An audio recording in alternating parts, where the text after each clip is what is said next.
here, King of the Morons, here with a really interesting video about seeing eye dogs. Now before we get into that, got a couple things I'm going to tell you about. First, kanji lesson, beginner lesson. At the end of the video, I'm going to add a clip of a seeing eye dog that I met this woman. I'll tell you the story in a few minutes. I met this woman with a seeing eye dog a few weeks ago, and I thought this is really cool, and I asked her, can I take a video and can I take a picture? She said, yeah. But anyway, let me get to that in a minute. First, very interesting. In English, we say seeing eye dog, right? Check out in Japanese. In Japanese, we say blind guide dog. Not seeing guide dog. In English, we say guide dog or seeing eye dog. In Japanese, it's blind ken. Now, this kanji here means inu or dog, but when it's pronounced in this combination, it's pronounced ken. So, ken. Ken means seeing eye dog. Last month, I think it was the 29th of July, seeing eye dog in Sai Tama was guiding his 65-year-old master along the streets, and someone noticed one of the guy's colleagues, friends, said, "Dude, your dog is bleeding." And underneath the dog was wearing some kind of doggy clothes, cute doggy clothes, and underneath the clothes, they noticed that like there was a 20-centimeter patch of blood. And the bizarre thing was that there's no puncture wound in the clothes. So whoever did it lifted up the seeing eye, and it was a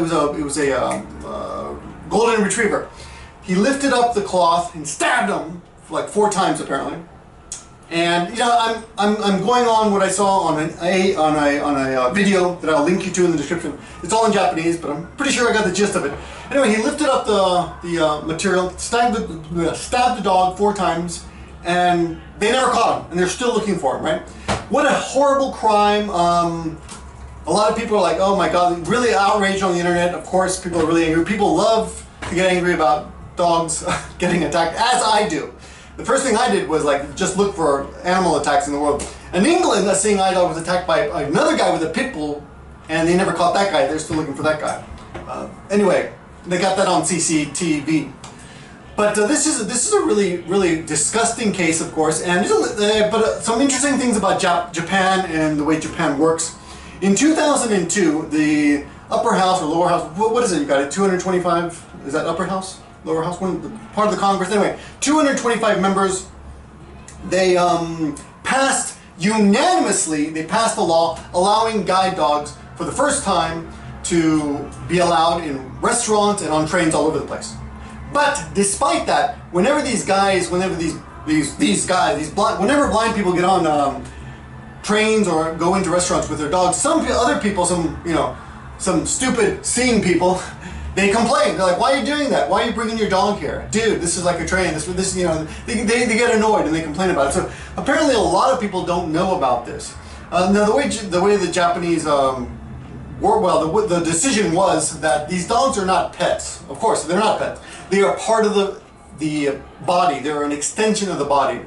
That's the way they're considered here. I don't know if that's the way they consider it in the States. It's an interesting idea. The dog is part of your body.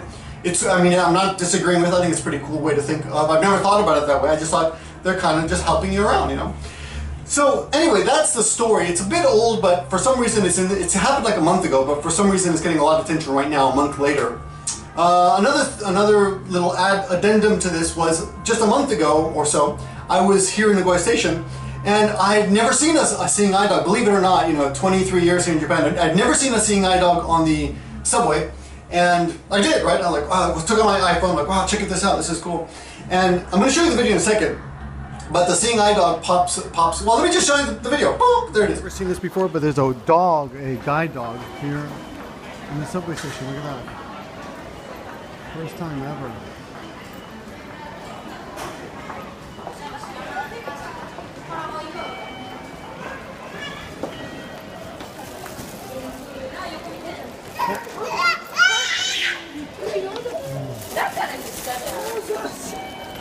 出口出せるんだよ。出口こっち。5番出口はこっち。はい、バリコン。すいませんね。そう、子供。すごいちっちゃい今日のもだった今。すいません。僕の子供じゃない。こっちが驚いちゃう。5番出口。5番出口も今階段です。ありがとうございます。すいません。オッケー。はい、わかりました。ありがとうございます。いい全然。はい。初めて見る。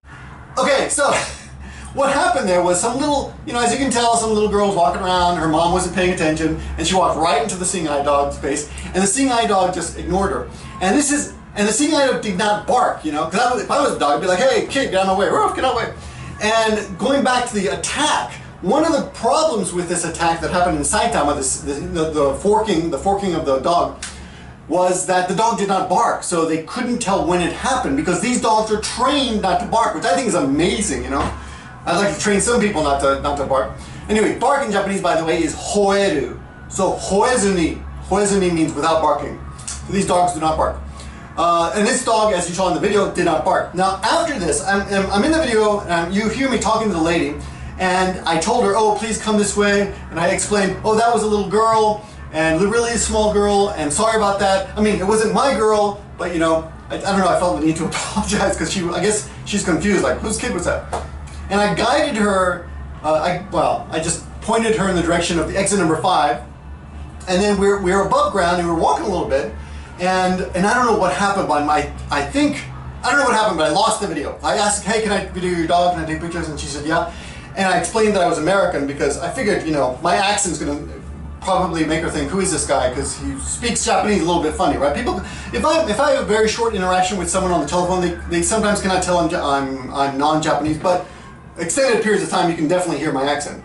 So anyway, I was talking to her, and it turns out when I said I'm American, she goes, oh, she suddenly turned into English, and she's like, oh, I lived in California. Oh, that's really nice. And we started chatting. I don't remember what we chatted about exactly, but it was maybe where she lived, and I think she had the dog over there too, and brought him over. But then she told me she was going to Chuden Hall, to see some kind of what do they do at Chuden Hall? Is that like a musical or something? What do they do there? Oh, concerts. Concerts. Okay, she's going to concerts. So I was like, wow. But what? As you can see later in the video, I'm like, how the hell does that dog know where it is? I mean, I don't get it. Like, I don't understand how you can communicate to a dog where you want to go. I know it's probably something very logical. Maybe they have some kind of braille map or something, and she looks at it and she tells the dog, go this way, go 2 blocks. I don't know. But anyway, she was pretty cool. It was really nice to talk to her, and I'd never seen this thing before. And I just forgot about, you know, the video. I wasn't sure how to present it to you, but now that this has happened, there's just to show you what, you know, appropriate video for this kind of story. But the dog was going back to the dog that was attacked. He was injured, but no surgery. So he was able to recover without surgery. And the guy who owns the dog is now so terrified that he didn't want his face on camera. They distorted his voice when they interview him. So I'll link the video in the description. I'll link the video's in Japanese, but I think if you watch it, you'll kind of figure out what's happening. And I'll also link the article in English so you can read about it yourself. Of course, this kind of cruelty happens in every single country. A lot of people I'm sure are going to be, oh, Japanese are so cruel, which is just bullshit. It's just one crazy guy. Because we had that Marine who threw that puppy out, you know, into the gulch in Iraq a few years ago. And in England, this kind of stuff, the woman who dropped the cat, this kind of stuff happens everywhere. It's sad, but it's a sad fact of humanity that humans are basically scumbags sometimes. But a lot of us love animals. We're animal lovers. You guys know I'm an animal lover.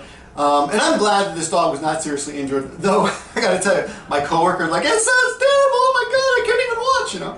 So, but I think it's great that the dog, you know, sustained minor injuries. He could have been killed, right? So it's kind of good news, I think. I'm gonna look on the bright side, right? Anyway, that's the story for today. Thanks for watching, everybody. One more time, Modo-ken, and I'll leave you with the video of the dog walking away. See you guys later. Bye.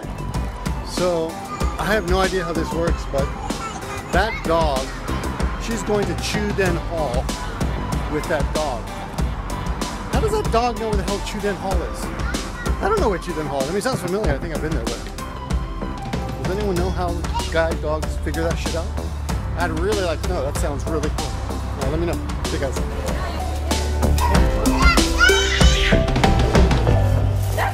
Just to show you what kind of a dog lover I am, we got this super expensive handmade Maggie doll made. It's really cute, right? And just to show you all the Maggie things we have. Look at this, Maggie's everywhere, right? There's another Maggie. And over here we have the Maggie shrine. Look at this. See? We're kind of crazy, huh? There's Maggie. Maggie's big old poster, Maggie shrine. Anyway, thanks for watching, guys. Come on, Maggie, go. Go.